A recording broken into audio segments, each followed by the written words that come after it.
নমস্কার, আমি কৃপাসিন্ধু বসু।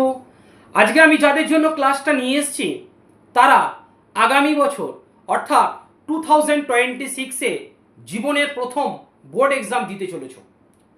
সেটা আইসিএসসি বোর্ডের ক্ষেত্রে হতে পারে, সিবিএসসি বোর্ডের ক্ষেত্রে হতে পারে এবং ডাব্লিউবি বোর্ডের ক্ষেত্রে হতে পারে। প্রথমেই তোমাদেরকে আমার ম্যাথস ক্লাস থেকে আগামী বছরের বোর্ড এক্সাম দেওয়ার জন্য সাফল্য কামনা করি। তোমরা জীবনের প্রথম পরীক্ষা যেহেতু দিতে চলেছ, সেই জন্যে তোমাদেরকে বলি যে তোমাদের ম্যাথসের সিলেবাসটা সম্পর্কে তোমরা প্রথম থেকেই অর্থাৎ এখন থেকেই ওয়াকিবহল হও। অর্থাৎ সিলেবাসে তোমাদের কি কি আছে, কোন কোন চ্যাপ্টার এবং সেই চ্যাপ্টারে কি কি টপিক তোমাদের এক্সামের জন্য আছে, সেইগুলি অবশ্যই ভালো করে পড়বে। এবং তার বাইরে যদি কিছু শিখতে চাও অবশ্যই সেটা তুমি পড়তে পারো, কিন্তু তার আগে তোমাদের বোর্ড এক্সামের সিলেবাস যা আছে সেইটা সম্পর্কে তোমাদেরকে ওয়াকিবহল থাকতে হবে। হাতের সময় কিন্তু খুব কম, কারণ পুজোর মধ্যেই অর্থাৎ অক্টোবর মাসের মধ্যেই তোমাদেরকে সিলেবাসটা কমপ্লিট করতে হবে। হাতে কিন্তু সময় খুবই কম আছে। এই কটা মাসের মধ্যে তোমার বোর্ড এক্সামের যা সিলেবাস আছে সেই সিলেবাসটা কমপ্লিট করার চেষ্টা করো। সেটা স্কুল থেকে হোক এবং নিজেদের শিক্ষক মহাশয়ের কাছেই সাহায্য নিয়েই কমপ্লিট করতে পারো।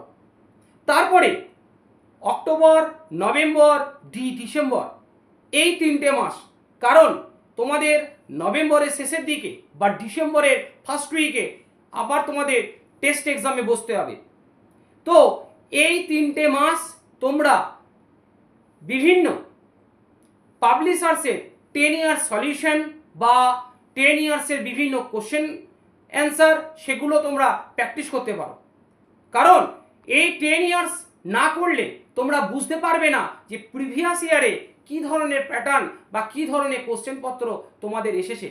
অতএব নিজেদের কোশ্চেন পত্রগুলোর সম্পর্কে ওয়াকিবহল হওয়ার জন্য অবশ্যই এই 2 মাস অর্থাৎ অক্টোবর এবং নভেম্বর নিজেরা রিভিশন করো। তারপরে তোমাদের টেস্ট এক্সাম হয়ে যাওয়ার পর মেন বোর্ড এক্সামের আগে থ্রোলি সেই সময়টুকু কাজে লাগাবে। জানুয়ারি এবং ফেব্রুয়ারি এই 2 মাস তোমাদের ক্ষেত্রে খুব গুরুত্বপূর্ণ, কারণ এই 2 মাস তোমাদেরকে প্রত্যেকটা সাবজেক্ট ভালো করে রিভিশন দিতে হবে।